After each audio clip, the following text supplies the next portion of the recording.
planet Earth is a mysterious place, home to many bizarre and frankly unusual phenomena that we have yet to observe anywhere else in the universe. And it's the only planet that we know of in our solar system that is home to life. There's a variety of unique geologic and geophysical processes that take place on our planet that's helped drive its evolution from its initial creation and its accretionary phase all the way up to now, 4.54 billion years later or so. One of these mysterious phenomena are an energy field that surrounds the entire planet, connecting all of us together simultaneously. They helped guide our evolution for billions of years. In fact, we are naturally in resonance with this energy field at every single waking moment because they overlap perfectly in frequency with our brainwaves and also at the same intensity, allowing there to be, just based off of physics, a natural exchange of energy and information between ourselves and the Earth. And this mysterious energy field is known as the Schumann Resonances, only recently discovered, theorized back in the early 1950s, and then actually observed in the late 1950s. And now we know that the Schumann Resonances are effectively connected to every single geophysical process on our planet. They're created by lightning strikes, but they're also created by the ionosphere. We see anomalies in the Schumann Resonances before high magnitude earthquakes. We also see these Schumann Resonances basically everywhere we look. You stick some probes in the ground, you'll observe the frequencies of the Schumann Resonances. You can observe them in the oceans. Actually, submarines use the frequency range of the Schumann Resonances for deep sea communication. We observe them, of course, in our troposphere, our normal environment, but even going out to the edge of the atmosphere, to the ionosphere, we still observe Schumann Resonances, and even bleeding out into space, we observe these very unique frequency vibrations. So what are the Schumann Resonances? Hey everyone, geophysicist Stefan Burns here with a very special Earth Day presentation on the Schumann Resonances, what I think are one of the most mysterious phenomena that exist here on Earth. There's so much that we don't know about the Schumann Resonances, but in this video I'll go over everything that we do know. What are the Schumann Resonances? How are they created? Where are they found? How do they interact with the other geophysical processes that exist here on our planet? For example, weather or earthquakes, space weather, solar activity. We'll also talk about their interactions with us biologically. They interact with our DNA, even down to the atomic level. They have special interactions with water. They overlap with our brainwaves. They connect to our heart rhythms. And they also seem to be a perfect candidate for an energy and information network for the collective consciousness because of all these rich overlaps that we have with them and how we've evolved in them for millions and millions of years. We'll also look at some Schumann Resonances data together, how you can read that data, key mistakes to avoid, and we'll go through the different public observatories for the Schumann Resonances that are available, which are linked in the video description, so you can do a proper analysis of the Schumann Resonances at any given moment because they are a global phenomena. So if you want to see how they're changing globally, you need to look at their data across a variety of stations globally. And last but not least, I'll also talk about the SafeZone, which is a home Schumann Resonances generator, which can help improve your health and wellness because of their rich biologic interactions. The fact that there is so much electrosmog nowadays, generating Schumann Resonances in your own home is tremendously useful from a health and wellness standpoint, perhaps even from a longevity standpoint. And so we'll talk about that more at the end of the video. But you can check out their products going to wellnesssystems.com. So let's start with what are the Schumann Resonances? Schumann Resonances are extremely low frequency standing waves of light energy that are naturally resonant with the Earth because of her physical dimensions. So let's break this down. You have the entire light spectrum going from 0 to infinity, and extremely low frequency is the range going from 3 to 30 Hertz. And specifically the Schumann Resonances, you find them at 8 Hertz, 14 Hertz, 20 Hertz, 26 Hertz, 33 Hertz, 39 Hertz, 45 Hertz, and then they also go up higher in frequency, though their intensity progressively diminishes as you go up in frequency. But this part of the light spectrum, the extremely low frequency part of the light spectrum, is very, very close to 0 Hertz. So these are extremely long wavelengths because the lower the frequency, the longer the wavelength. And so the foundational mode at 8 Hertz has a wavelength of about 40,000 kilometers using the speed of light, which is 300,000 kilometers per second.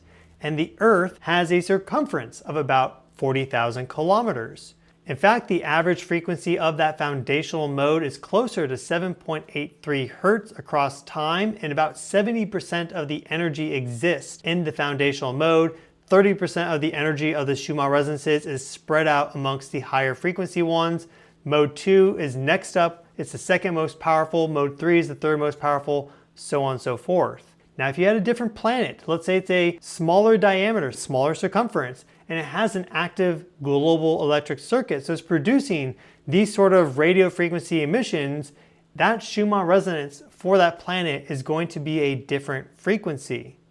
And so the frequency of the Earth is unique to the Earth because of the Earth itself, and it naturally resonates with the Earth. So we find the Schumann resonances always existing across time, always vibrating. They don't turn off.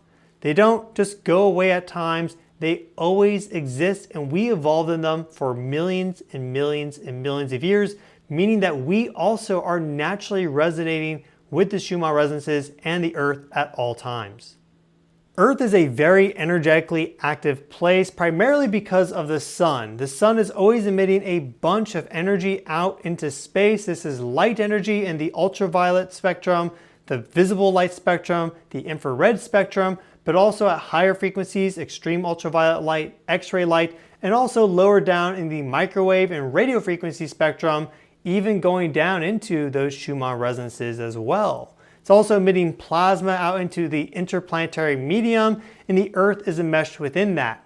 Now, within the Earth, there is a magnetic field that's generated. This protects our planet from space weather. Closer into the planet within the magnetosphere are radiation belts. These are regions of highly charged plasma that sometimes precipitate down into our ionosphere, the uppermost part of the atmosphere, which is about 1% plasma.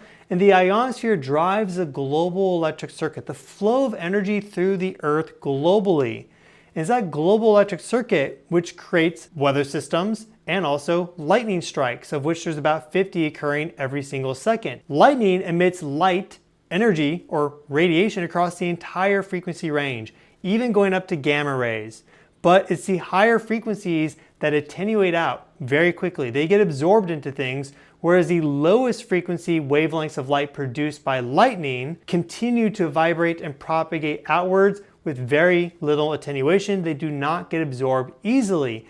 And so the lowest frequency of those energies are the Schumann resonances, and that is how they form these standing waves of energy, because these 50 or so lightning strikes that are occurring every single second around the globe are creating Schumann resonances, constantly feeding into that energy field, which is slowly dissipating, but the rate of energy coming in exceeds the rate of energy dissipation, and so they always exist across time. The Schumann resonances would not exist without the global electric circuit, the flow of energy across the entire globe. And so here is a simple diagram of the global electric circuit so we can better understand the Schumann resonances. Here we have Earth's surface. It has an electric potential of about 0 volts.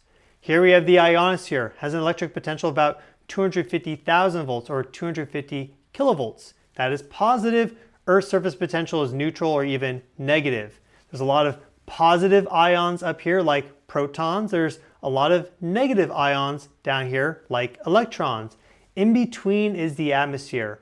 The ionosphere is at its lowest about 50 kilometers up during the daytime when it's most charged, and then at night when it decharges, the ionosphere begins about 100 kilometers up.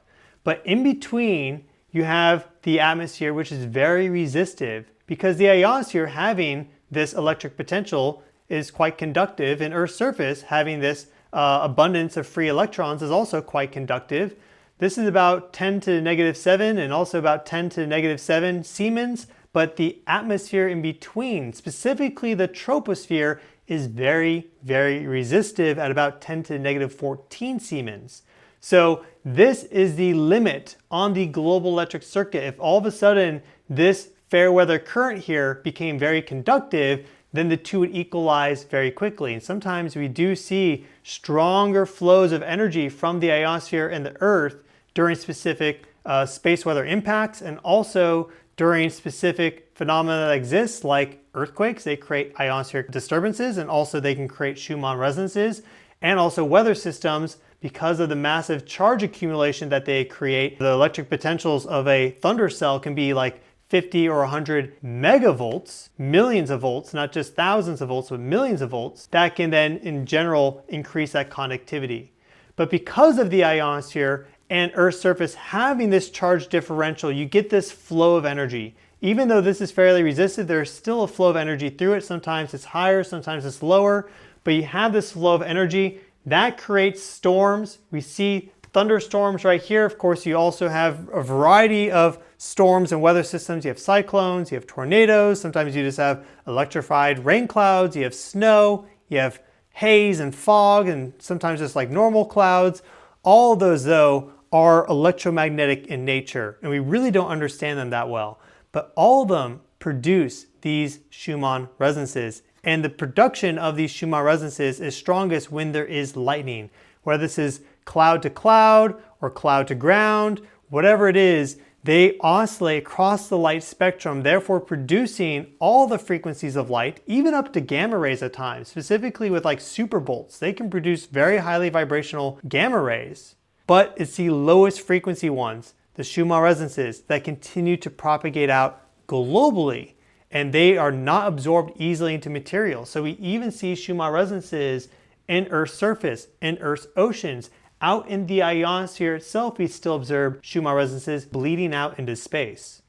The weather on the planet would look dramatically different if we did not have an ionosphere, and the ionosphere is able to maintain itself and stay fairly stable because we have a protective magnetic field. And so if we didn't have a magnetic field protecting us from space weather like the solar wind or solar storm impacts, the atmosphere would continuously get stripped away. And there is loss of the atmosphere at times during big solar storm impacts, but it's a much lesser amount than would occur if we didn't have a magnetic field. And so we're able to have these different layers of plasma in the Earth energy system, starting with the ionosphere going out to the radiation belts, and then there's plasma in the solar wind and beyond. And all of these layers seem to interact with the Schumann resonances because we observe Schumann resonances in the ionosphere itself, when theoretically they would be predicted to bounce off the ionosphere. This forms a waveguide that the Schumann resonances travel within, and that helps them to stay contained and also to form that stable energy field. But we do see them in the ionosphere, though at a much weaker strength, about 1/100th the intensity as we do below the ionosphere, but we still see them propagate through the ionosphere and out even into space. And so they connect with all these different systems, and they connect with us at a very deep level. One unique way that you connect with the Schumann resonances is through your feet, specifically your bare feet, because Schumann resonances propagate out of the ground surface. They exist as these natural electromagnetic vibrations in the ground surface because of the ionosphere and the electric currents that are pulsing through the ionosphere. They sometimes vibrate at Schumann frequencies, and that induces Schumann resonances in the ground surface at the same frequency. And so if you walk outside and you go to the park, for example, sink your feet into the grass, these Schumann resonances are naturally coming up, and they help to guide and regulate your biorhythms and your circadian rhythm. They are one of the master synchronizing geophysical energies that exist on our planet. Of course, the sun is hugely important as it relates to our circadian rhythm. You have light and then you have dark. That's very important as it relates to the production of cortisol and also melatonin, guiding our sleep-wake cycle. But Schumann resonances also guide our biorhythms. And so connecting to the Schumann resonances is very important for optimal health and wellness. And because they overlap with our brainwaves, which we'll talk about more, and also our heart rhythms, they also are very important as it relates to optimal functioning, as it relates to our cognition, as it relates to our emotional awareness, our interaction with others, and so much more. We also see some pretty profound changes to these Schumann resonances across solar cycles. There is a 12-year cycle that our sun goes through where it flips its magnetic field. When the magnetic field is stable, that is solar minimum. There's not that many sunspots. during solar minimum, overall energy output of the sun is lower at about 1,361 watts per square meter. But during solar maximum, when the magnetic field is chaotic and it's mid-flip, you have more sunspots, and that total energy output from the sun, called total solar irradiance, goes up to about 1,365 watts per square meter. But there are some dramatic changes across specific parts of the light spectrum going from solar minimum to maximum. For example, X-ray flux goes up about 1,000 times, 3 orders of magnitude. Also, radio frequency emissions from the sun go up significantly from solar minimum to maximum. And so this all influences the global electric circuit, and what we see is that across the solar cycle, the frequency of the Schumann resonances changes depending on that solar cycle. So here we have solar minimum. This is solar cycle 23. Then we have solar minimum, solar cycle 24. This data goes from May 1993 to February 2006. And up top, we have our Schumann resonances, the first foundational mode, again, about 8 hertz or 7.8 hertz. There's a bit of a band to the frequency of the Schumann resonances. So you can say it's about 7.5 to 8.5 hertz or so. And we see our time here, and we see our frequency from 7.75 up to about 8.05 with that dark red color. And we see how they subtly change in the frequency, the foundational mode, the vertical electric field component across time, and also across our yearly axis here. But look at how when solar energy output increases and we are in solar maximum, there's a bit of a delay, but then Schumann resonances increase in frequency. And this is a long-lasting effect because we look here, this is multiple years. Solar maximum is about 3 years long, the descending phase is about 3 years long, minimum is about 3 years, ascending is about 3 years. And so this is a long change that occurs. If we look at solar maximum for solar cycle 24, which is the bottom of a Gleisberg cycle, anomalously weak, we see its sunspot numbers quite a bit lower than 23. We see that the change to the Schumann resonance frequency for the foundational mode was not as much. So showing a clear connection to solar activity. And again, they overlap with our brainwaves. So when you have higher frequency, you have in general higher information throughput. And so you can speculate as to how, when there's greater solar activity, like with a strong solar cycle, as we see here with solar cycle 23, or the current solar cycle that we are in right now as I'm filming this, solar cycle 25, that you have a slightly higher frequency of the foundational mode of the Schumann resonance and probably the other frequencies as well. And therefore, you may just have slightly enhanced cognition, a better ability to parse information, make connections to things, and more. This is a wide open field that we know very little about. We still need to explore this a lot more, especially as it relates to the connection to consciousness. But we do see how Schumann resonances change in their frequency according to the output of energy from the sun.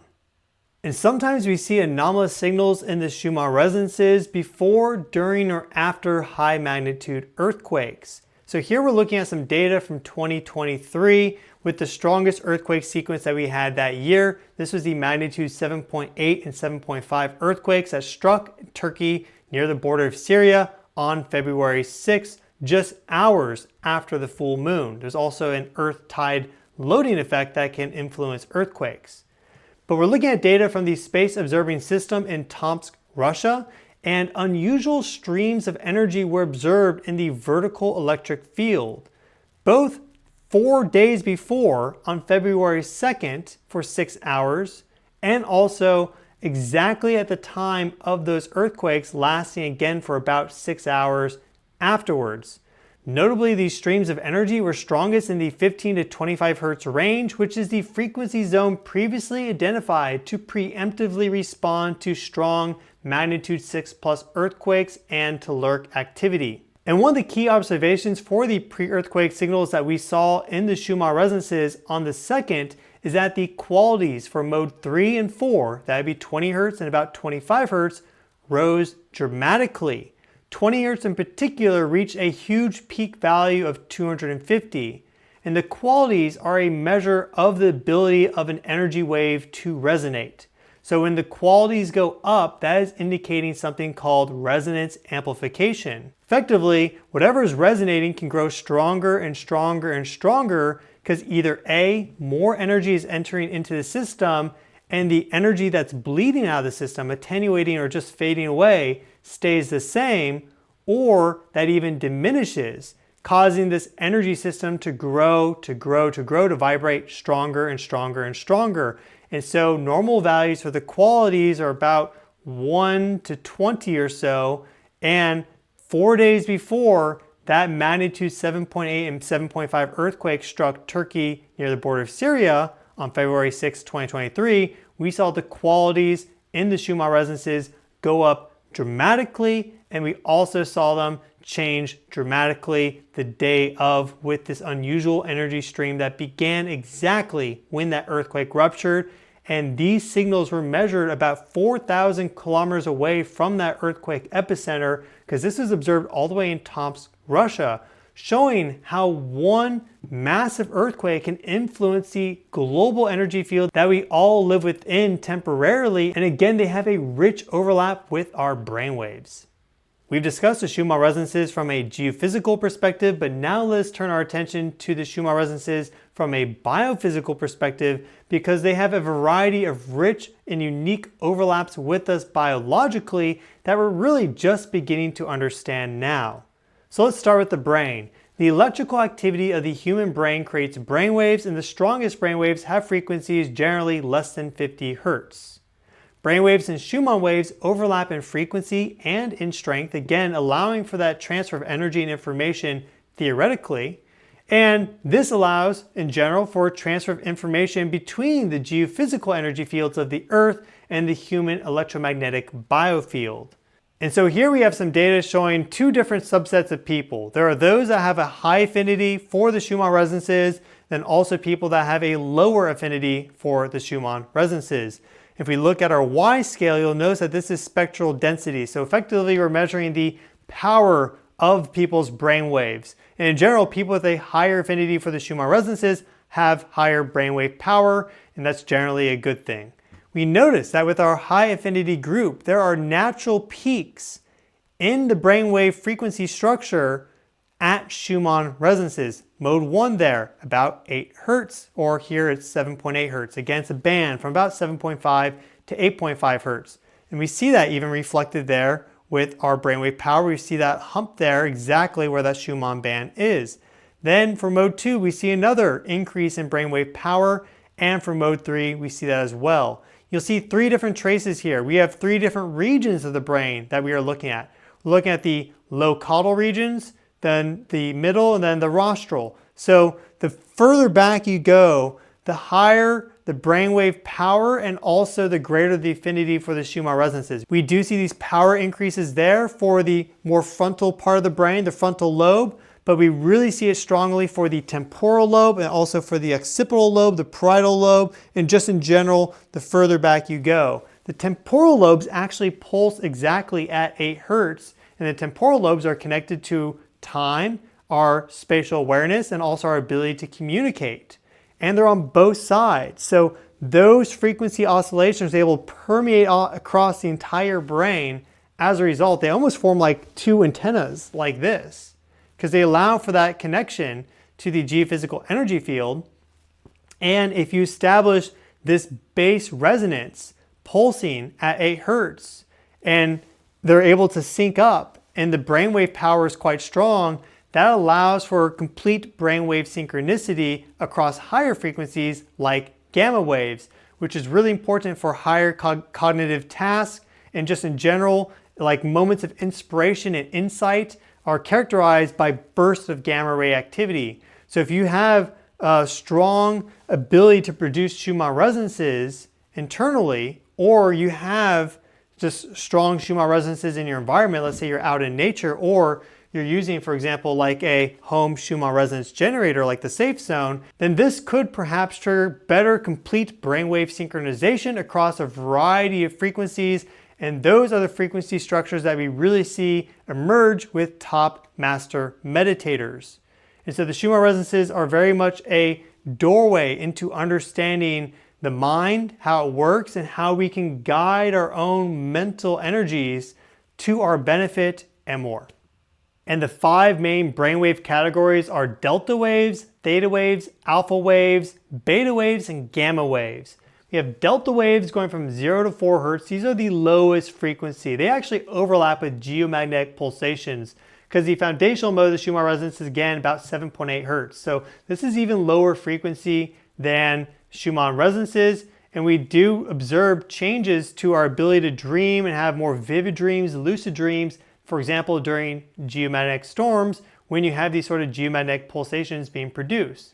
But they're connected to deep sleep. They have a very high amplitude. They're strongest with babies. As you get older, delta rhythms tend to decrease with time. You can also tap into delta waves with really deep meditations after you have a lot of practice. But more so with meditation, you activate theta waves, 4 to 8 hertz. That's the next one up. And it's associated with also REM sleep and dreaming. But also if you're just like in a creative flow state, you have theta waves at a higher frequency and also in coherence. And they're predominantly observed with young children, that we all have all these different frequencies pulsing through our brain at any given time. The question is, what is the power of every single frequency band? But sometimes we observe theta waves at the same time as beta waves during meditation. They'll enter into this unique double frequency coherence. But normally we are in alpha waves. They go from 8 to 12 hertz. This is like our default mode network, just our normal resting consciousness. If you close your eyes, you start to generate alpha waves. And so just in your day-to-day, you typically have a fairly strong alpha rhythm, and that's in our executive network as well. So like the upper part of our brain is dominant with alpha waves, whereas theta waves and delta waves are stronger lower down the brain and also the caudal regions. But these are also important. If you stimulate alpha activity, increase brainwave power across the alpha band, then in general, you're just increasing brainwave power density, which is a good thing to have for stronger cognition and intellect and more. And during the day, you have really strong beta waves. They go from 12 to 30 hertz, so even higher frequency. You know, the first mode of the Schumann resonance, foundational mode, 7.8 hertz, is basically right at the boundary of theta and alpha. Mode 2 is in this beta rhythm, and then mode 3 at 20 hertz is also a beta wave. Mode 4 at 26 hertz is a beta wave. You only get to gamma waves with mode 5 at 33 hertz, 39 hertz, 45 and beyond. They're very weak typically in our environment. Beta waves in our brain are very strong though, right up there with alpha waves. If your eyes are closed, alpha waves are strongest. If your eyes are open during the daytime, beta waves are strongest. And they're connected to executive task and function and being able to focus and differentiate between things. And they can be a little bit more chaotic because they're higher frequency. So they're also connected to anxiety at times. If you're a little unsettled or just kind of scattered brain, then you may have your beta waves not really in coherence, but they're just kind of chaotically pulsing there. But ideally, they're also in nice coherence. And again, with master meditators, we see theta waves and beta waves propagating in these nice sine wave patterns at the same time. It seems that the theta waves being produced by the temporal lobes provide that base frequency for the other parts of the brain to then use that timing signal to generate these higher frequency waves. And with the best meditators on the planet, what we observe is extremely high increases in the power density of gamma waves, which go from 30 to 100 plus hertz. These are the highest frequency. And so high frequency wave attenuates out quickly. So if you have a part of the brain, let's say here, producing gamma waves, it's not talking to this part of the brain there. They need that timing signal of that foundational Schumann resonance mode to then enter into that brainwave synchronicity across the entire brain at gamma wave frequencies. So that's a really important component of activating the full potential of your brain. You could say it all comes down to the Schumann resonances and that timing frequency generated by the temporal lobes and also the caudal regions of the brain, because they're connected to the highest states of consciousness that we can achieve. Master meditators, if they're sitting in meditation, just holding on to the energy of compassion or love, then we see these huge increases in the power density of gamma waves, and they can turn that on and off at their will. We all have gamma waves that pop on and off at times. Often it's associated with like a really good idea. If you just have a sudden burst of creativity or insight, you probably had a little pulse of gamma activity in your brain. So if you can cultivate that more often, then in general, it's probably just going to be good for you. And that all again comes down to that foundational mode of the Schumann resonances and also modes 2 and 3, building that frequency structure creating that oscillation really strongly allows you to reach these higher frequencies more easily, just in normal waking consciousness or during states of meditation. But how is it that these extremely weak magnetic fields of the Schumann resonances are able to interact with our body in such rich and unique ways? Well, that goes back to Faraday's law, one of the key components of electromagnetism. And this is that a pulse magnetic field interacts with electric circuits producing electromotive forces, i.e. electric currents, of power corresponding to the strength of the magnetic field and the conductivity of the circuit. This is electromagnetic induction and occurs because the changing magnetic field stimulates the movement of charged carriers like electrons and ions. And again, because electrons are about 1,800 times less mass than a proton, which is much less mass than a calcium ion or a sodium ion or potassium ion, whatever, these electrons are able to trigger these changes throughout the body at the atomic, molecular, and cellular level. It's all guided through Faraday's law. Keep in mind that the cell membrane has that electric potential to it. And so if you have an electric field, it's going to have a difficult time going through that cell membrane because it's going to have to depolarize the cell in order to reach deeper into like the nucleus. And the nucleus of the cell also has an electric potential to it. But a magnetic field can cut through a cell membrane and the electric field of it fairly easily, especially Schumann resonances being such a low frequency, they pass through it like butter. And so those magnetic fields are able to reach all the way to DNA, which then have these subtle oscillations and vibrations and resonance with the Schumann resonances, guiding the expression of DNA. Now let's go even deeper into the known biologic interactions that we have with the Schumann resonances, Earth's natural resonant energy fields. And we'll start with our brain, our heart, and our nervous system, our cells, proteins, and DNA. Schumann resonances have the same magnetic field strength in picotesla and the same frequency as human brainwave rhythms. Both can enter into phase with each other. We'll look at that data in just a little bit. The heart and the nervous system. The autonomic nervous system is synchronized with time-varying magnetic fields such as less than 1 Hz geomagnetic pulsations and also 7 to 45 plus Hz Schumann resonances. So for example, when there is a geomagnetic storm, that can alter your heart rate variability and therefore your heart rate rhythms, whether that's high frequency heart rate rhythms, low frequency, even ultra low frequency. And we also see changes to the Schumann resonances during geomagnetic storms. And that also is connected to our heart across long time frames, like multiple days. We are in this very slow resonance connection biologically with the Schumann resonance across these longer time frames. Again, they guide our biorhythms. Let's talk about cells though. The cells of our body also interact with the Schumann resonances because, for example, ion channels, which are voltage gated, are activated by electromagnetic fields through ion cyclotron resonance in the movement of internal charge carriers like electrons. And going further, proteins also have these internal charge carriers, and enzymes and proteins can be stimulated to undergo different conformational changes or to move via electromagnetic fields because they're very conductive, and this can alter their intrinsic properties and overall function. And ion channels are proteins. So you have a cell with a charge. Typically it's about negative 60 millivolts, though if it depolarizes and goes down to like negative 20 millivolts or even 0 millivolts, that causes it to undergo mitosis and cause it to divide. If it stays depolarized, then you have cancer. You want a very strong polarization of the cell. And that's really important in the brain. If we look at neurons, they have the highest electric potential of about negative 60 to negative 80 millivolts, and they do not easily depolarize.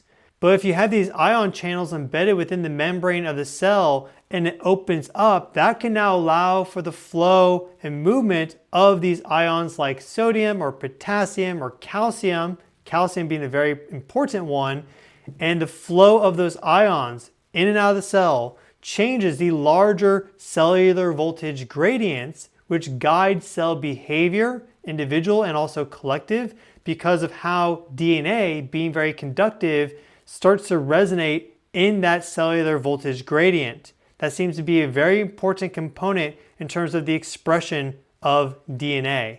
So these Schumann resonances are able to activate proteins or, for example, ion channels by moving electrons. Even though they're only picotesla in strength for the magnetic field, that is still strong enough to move an electron, because an electron has 1,800 times less mass than a proton. It's stimulated pretty easily to move by any magnetic field. And if you have an electron move to a different spot in a protein, that can trigger that conformational change. It can open up an ion channel, it can close an ion channel, and this is like a domino effect, changing the larger cellular voltage gradient. Now, talking more about DNA, DNA exhibits a fractal antenna design. It's also a self-similar design, meaning that the smallest parts of DNA are very much similar in their structure to the largest parts of DNA, once you even go to the chromosome level. And DNA is extremely conductive. It's made out of all these proteins and amino acids. And so there's a bunch of free electrons contained within the structure of DNA, and it forms these intricate loops, which can be thought of like circuits. And therefore, Schumann resonances, even at these picotesla strengths, which is typically around 1 to 10 picotesla, can still stimulate electron flux within DNA, and that has been shown to influence things like the generation of stress response proteins, but also in general, how DNA is expressing itself. So changing your electromagnetic environment fundamentally is altering the expression of your DNA. And let us not forget about water, a very important component of the human body. It makes about 50 to 60% of the human body by weight. 50% for women, they carry more fat than men, who have about 60% of their body weight in water. But by a molecular count, water makes up 99% of the body. So 99 out of every 100 molecules are water. That's because they're very, very tiny. You just have a single oxygen, then you have 2 hydrogens. And so they're able to hydrate around all the other more complex, larger molecules. For example, collagen or DNA. DNA is heavily hydrated with water. Collagen is heavily hydrated with water. Collagen is semiconductive. But water has its own unique properties. It forms these nanostructures called coherency domains, in which all the molecules in the structure resonate together. And different frequency coherency domains nest together, forming these super coherency structures. So there is a stacking of different vibrations and resonance across water. If you look at general resonance theory, that is one of the characteristics that they stipulate is required for consciousness. The inter-nesting and the pyramiding, you could say, of different frequencies and vibrations all working together. You have these super coherency structures in water. These coherency domains have quantum dynamics where they're able to actually capture onto photons of light and hold on to them and then re-emit them later. We know that there's biophotons, cells emit photons, other parts of the body emit photons, but water can catch on to these quanta of light, these Schumann resonances, and then re-emit them later. And energy fundamentally is information. So water is storing energy and information all across our body. We see, for example, our fascia heavily innervated. We see these quantum coherency domains here with water and these different structures that they form based on hydrogen bonds and other electromagnetic dynamics. Then we also see, for example, that calcium ions are a major regulatory ion in all living organisms, playing a critical role in DNA synthesis, gene expression, cell division, true regeneration, heart contractions. See, dominant ion found in the brain, and the one that's most used by neurons, influences neurotransmitters and hormones. And calcium, again, can be triggered through those opening and closings of the ion channels to then change those larger cellular voltage gradients. The Schumann resonances are the main trigger for that, it seems. There's a lot of evidence supporting that. Now, if we go over here and look at our data, we see some really interesting stuff. Geophysics and biophysics resonance. How are we naturally connected to the geophysics of our planet? And if general resonance theory is correct, and that consciousness, or at least one component of consciousness that's required, is a nesting and a layering of different frequencies and vibrations together, forming a complex system, then if we're conscious and we have our own biophysics and our own resonance, our own bioelectric field, then the Earth itself could be conscious, because there are a lot more energy vibrations taking place globally than there are with just us individually. Consider, for example, every single one of us living on the planet connected together through the Schumann resonances. We are all just one small component of the larger Earth resonance system. And so there is this resonant exchange of energy and information between the Earth superconscious and then also our consciousness. We see, for example, the autonomic nervous system circadian rhythm here, and we also see the testosterone biocycle there, how there's these natural ebbs and flows of hormone production. This right here is cortisol, and so it's secreted in the morning and then it goes down at night. There are variations with different people across this testosterone, whereas that peaks and actually helps us wake up. Right before cortisol peaks, we get a testosterone peak, and this helps drive our normal biology. But fundamentally, a lot of that goes down to the biorhythms that we have and how those are being guided and modulated by the geophysical rhythms of the Earth and then also the natural rhythms of the sun and the moon. We also see here, for example, how Schumann resonances and the heart are connected. So we see these natural variations in the Schumann resonance power here, the red line, and we see how that's very much in coherence with different heart rate variability rhythms there. And then we have this geomagnetic storm. And during that storm, and there was also an X flare that occurred from the sun right there, we see heart rate variability rhythms change dramatically.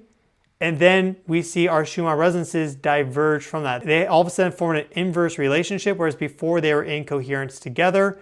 And then they started to reform their coherence afterwards during the post-storm phase. But this goes to show you that we're normally in coherence with the Schumann resonances during, for example, geomagnetically quiet times when there's quiet levels of solar activity. But then if you do have a sudden change in the energetics on the Earth geophysically, from like an X-class flare, the most powerful of solar flares, or from a geomagnetic storm, that changes the Schumann resonances. We also change in our biophysical rhythms that can induce stress into the system. And stress is a deviation away from equilibrium, which is not what the body wants. And it will seek to bring the body back to equilibrium. When it is in equilibrium, then you can have harmonic synchronicity between the Schumann resonances and the brain. And this study is very interesting because they look specifically at Schumann resonances and brainwave coherence. They observed the Schumann resonances in their local area while they were also observing brainwaves of various subjects. Here we see our frequency range, and this is looking at coherency. So you have no coherency with green. This is a connection between the two, and you have strong coherency with these hotter colors that are going from red all the way up to that purple. So you have 0 hertz there, 50 hertz there, and we see right there at the first mode of the Schumann resonance, about 8 hertz, there, mode 2 at 14 hertz, mode 3 at about 20, look at that big peak. Nothing really at mode 4, but we also get it again at mode 5, around 33 hertz, this coherency that developed between the subject and also the background Schumann resonances in their area. When you have coherency, that is when you're able to have this exchange of energy and information. So it's possible that there was some information in the Schumann resonances that then was able to be downloaded into the brain, or conversely, this person had a thought that was then able to radiate into the global Schumann resonances. And brainwave synchronicity is a really important component to this, because if you're able to develop brainwave synchronicity at the foundational mode of the Schumann resonance at 8 hertz, then those higher frequency rhythms can also establish complete brainwave synchronicity. This would be like mode 2, mode 3, and mode 4 and 5 of the Schumann resonances. Higher frequency means higher information throughput and processing. And so you have a faster transfer of energy and information from the Schumann resonances to yourself and vice versa. If you do these sort of techniques that allow you to develop brainwave synchronicity, that would be, for example, meditation. Yoga also can help this. Yoga Nidra is useful. Or if you have a Schumann resonance generator, that could potentially also lead to greater brainwave synchronicity and therefore greater connection to the Earth geophysical system and Gaia superconsciousness. So as you've seen, the Schumann resonances are absolutely wild, and there's still so much more that we don't know about them than we do know about them, though we know enough about them to know that they're interesting. And we have a variety of observation stations around the globe that observe the Schumann resonances. Most of them are private, funded through various universities or, for example, governments. A good example would be Japan. They have a widespread network of Schumann resonance observatories specifically for earthquake prediction and just monitoring those anomalies that can pop up from earthquakes. There's a bunch of literature that they've published on that. But there are a few Schumann resonance stations that provide their data publicly. And the most popular of those is the Space Observing System out of Tomsk, Russia. This is the technical university in Tomsk that operates this, and they use a wire antenna, a T antenna. This is a wire that they string out. It's quite long. It needs to be a long wire to connect to these extremely low frequency waves. And they measure the very subtle oscillations on that wire. And specifically with this data, we're looking at the vertical electric field. So again, we have that global electric circuit, ground surface ionosphere. You have that current that flows in between. The oscillations on that are the Schumann resonances and others. So you can measure this across 0 to 100 hertz, 0 to 1000 hertz and beyond. For the Schumann resonances, we're again concerned mostly at 0 to 50 hertz. This spectrogram here from the Space Observing System goes from 0 to 40 hertz. So 0 would be basically 0 wavelength, right? And 40 hertz is 40 cycles per second, so it's pulsing very rapidly. Here we see mode 1, 7.8 hertz, right? Cut that across, we see that's about 7.8 hertz, but look again, it's about a band. You know, it's not just one specific frequency. We see our power legend here. So blue is low power, and then you go up to red and white, that's high power. And so we see that there's this range of about 1 hertz in total of the first foundational mode of the Schumann resonances. Then you go down, you have mode 2 at 14 hertz, mode 3 at 20, mode 4 at about 25, 26 hertz, 33 hertz, 39 hertz. They apply a filter to 32 hertz and above. That's why we don't see mode 5 and mode 6 easily. That's specifically for this station there. You'll notice that the power density goes down in between these frequencies because these are non-resonant frequencies. So for example, 10 hertz is a non-resonant frequency. 17 hertz is a non-resonant frequency, but the modes of the Schumann resonances are resonant with the Earth, and so they always propagate across time. Though we do see that they diminish at night and they increase during the day because of that ionospheric sunrise. And then as the Earth rotates away from the sun, as every part of the Earth does every 24 hours, the ionosphere decharges. And so you have this decrease in the Schumann resonances for that location at that moment in time.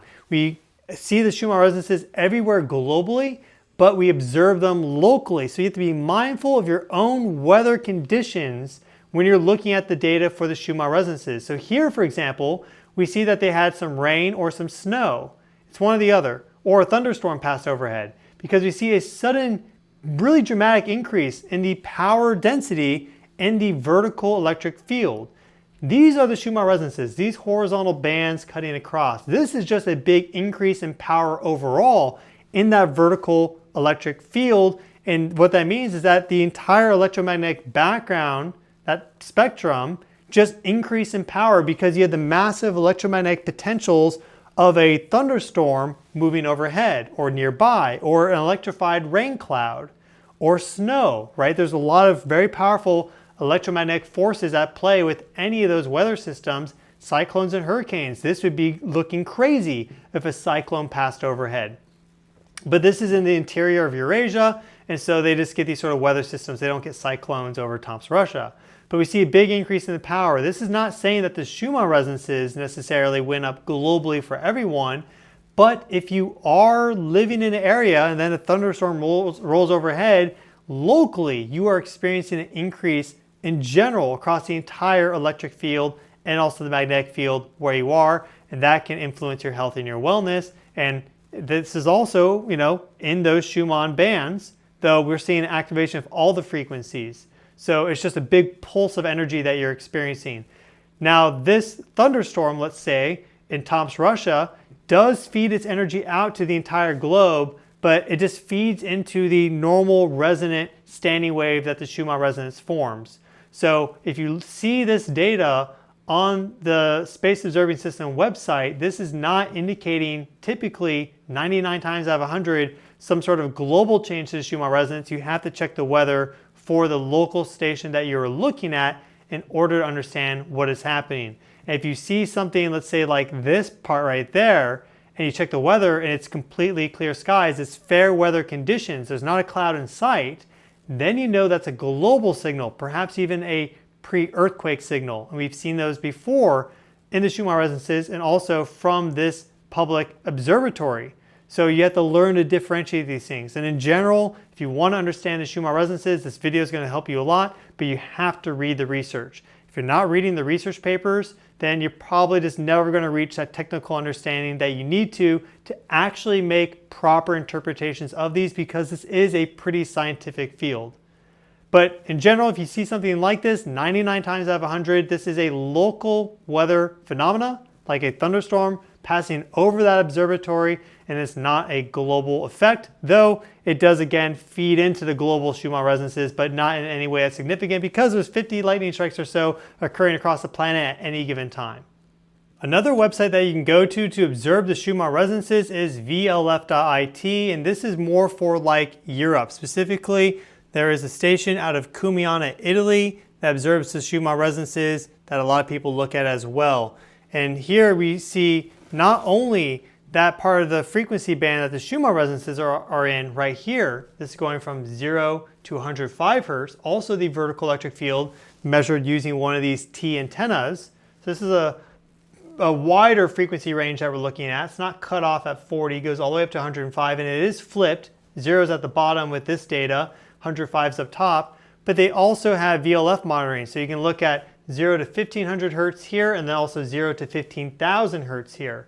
And lightning strikes, for example, produce frequencies across the entire spectrum, not just at Schumann resonances, that the higher frequencies, again, attenuate out quicker. But if we go down here and look at our data, we see the Schumann resonances very nicely, and also the higher frequencies too. There's mode 1, 2, 3, 4, 5, 6, 7, even like 8, 9, right? They start to bleed up. Once you get about above 60 hertz, really difficult to see them unless it's very anomalous conditions. But we see that they're always propagating there.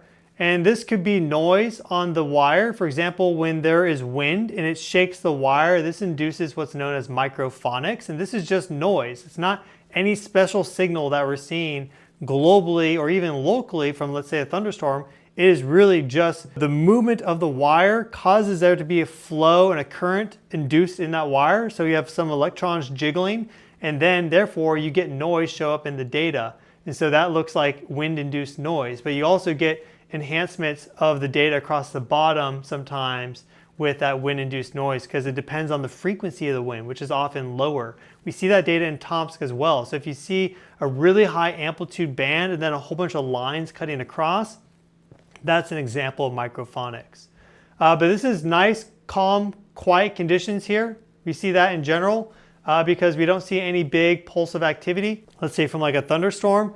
And we can verify that by going up to our VLF bands here. And we don't see really anything out of the normal as well with our higher frequency part of the vertical electric field. There's also a public observatory for the Schumann resonances based out of Sopron, Hungary. In fact, it's an entire geophysical observatory where they measure the magnetic field, they observe the Schumann resonances, they also take a lot of weather measurements and ionospheric measurements. And so this is in many ways the best public observatory for the Schumann resonances, because you can also look at the weather data that they have and confirm whether you're seeing something that is just locally or globally. A good example of this was back January 15th of 2022, when the Hunga Tonga volcano erupted north of New Zealand in the Kermadec Trench, and that caused a global electromagnetic pulse that was picked up by this observatory in Hungary, and that showed up not only in the vertical electric field but also the magnetic fields. So that was a global electromagnetic pulse that occurred because of that huge volcanic eruption back January 15th, 2022. So we see a variety of things here. This is the data for April 22nd, we see that their magnetic field sensor here is offline. This is their north-south component. So that coil, that induction coil that's used to measure the magnetic field going from 0 to 45 hertz, it's just offline. Some data problem, maybe the sensor is malfunctioning, got some water in there, whatever, right? We do see that their east-west magnetic field coil is online, this induction coil. So we see our Schumann resonances there in the magnetic field. These are the horizontal components, right? East-west, north-south. Then we see our vertical electric field there, same frequency range, 0 hertz at the bottom, 45 hertz up top. again, our cool colors is lower power, and we see that the Schumann resonances are higher power. We also see this low frequency noise right there. That in general is often created by just some cloud cover, things of that nature. If you have a big thunderstorm coming overhead, you're going to see a lot of red on this graph. And again, 99 or even 999 times out of 1,000, what you're looking at, if it's not fair weather conditions, is some local effect. That's the big mistake almost everyone makes when making interpretations of this, because they haven't done the research, if we're just being fully honest. So you need to keep that in mind.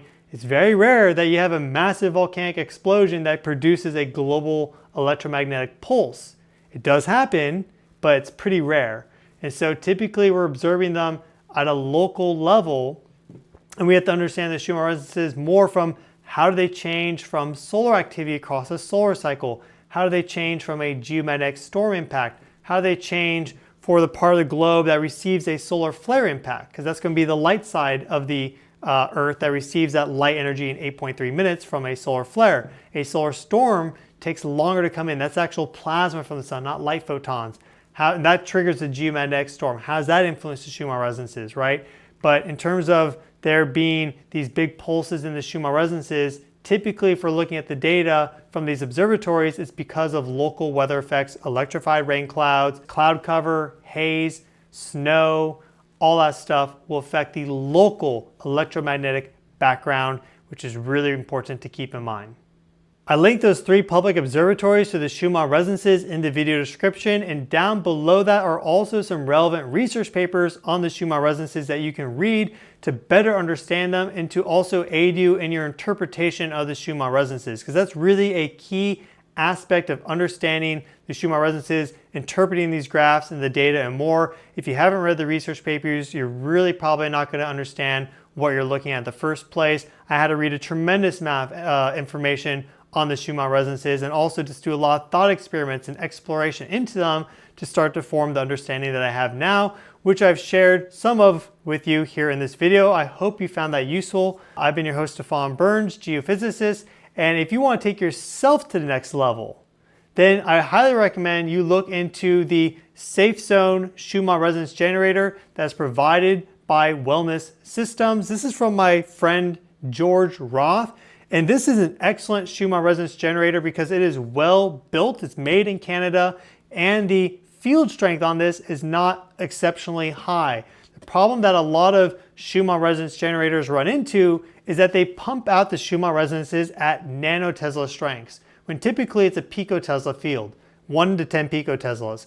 And so you don't want to trigger, the Schumann resonances in your area all of a sudden 1,000 or 10,000 times stronger, which is what a lot of these generators do. They're quite noisy. This though operates at about 100 picotesla or so, and it decays via inverse square law, as all electromagnetic fields do. So the further away you are from it, the lower and lower that strength goes. But it is still stronger than the natural Schumann resonances, and that is important because there is so much electrosmog now from 4G and 5G and just in general cellular networks, smart devices, Wi-Fi, all this, and also the power grid, 40, 50, 60 hertz noise. All this just creates a lot of electromagnetic noise in our environment, and the signal to noise ratio that our body is used to is completely thrown off. So these Schumann resonances are no longer a strong energy signal in our environment. They are drowned out and they become noise. And so running the SafeZone reestablishes that natural signal to noise ratio because it boosts the strength of the Schumann resonances locally for you quite a bit, but again, not excessively, because they're still operating in that picotesla range. And that in general is useful for your biology, for guiding your biorhythms, your circadian rhythm. You'll sleep better. It also provides a bit of a protective effect from, let's say, like a geomagnetic storm. If you're very energy sensitive, this can be exceptionally useful to have turned on. It has this ability to be stronger during the day and go into quiet mode at night and diminish in its intensity. And so there's different programmable functions with this. And in the podcast I did with Dr. George Roth, he even talked about how turning on the SafeZone cured a young man of his epilepsy within 24 hours. So that is available at wellnesssystems.com. You can use the coupon code Stefan Burns for 10% off. And you can watch that entire interview that I did with Dr. George Roth by clicking this video there. Thank you all so much. I hope you found this video useful. If you did, smash that like button. I'll see you all very soon.